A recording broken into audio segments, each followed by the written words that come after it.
नमस्कार, स्वागत आहे आपल्या ब्रेकिंग न्यूज अपडेटमध्ये।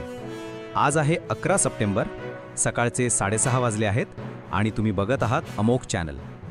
आजची मोठी बातमी, SBIला तब्बल 2929 कोटींची फसवणूक। या प्रकरणात उद्योगपती अनिल अंबानी आणि त्यांची कंपनी रिलायन्स कम्युनिकेशन्स अडचणीत सापडले आहेत। काय घडलं? ऑगस्ट महिन्यात SBIने दिलेल्या तक्रारीवरून CBIने FIR नोंदवला। 23 ऑगस्टला CBIने अनिल अंबानींच्या घरावर आणि आरकॉमच्या कार्यालयांवर छापे टाकले आणि आता EDने म्हणजेच एन्फोर्समेंट डायरेक्टरेटने मनी लॉन्ड्रिंगची नवी केस नोंदवली आहे।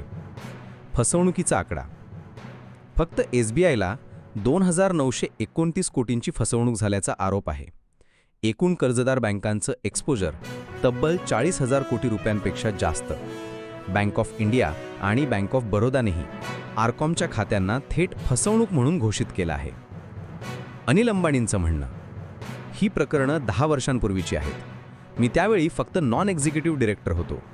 रोजच्या व्यवस्थापनाशी माझा काहीही संबंध नव्हता। तरीसुद्धा इतर डायरेक्टरवरून कारवाई मागे घेऊन फक्त मला टार्गेट केलं जात आहे। मित्रांनो, SBIला 2929 कोटींची फसवणूक झाल्याने बँकिंग व्यवस्थेवरील विश्वासावरच मोठं संकट आलं आहे। EDची चौकशी सुरू आहे आणि पुढच्या काही दिवसांत या प्रकरणात आणखी मोठे उलगडे होण्याची शक्यता आहे। त्यामुळे लक्ष ठेवा अमोघ चॅनलसोबत। आम्ही घेऊन येऊ या फसवणूक प्रकरणाचे सगळे अपडेट्स सर्वात आधी।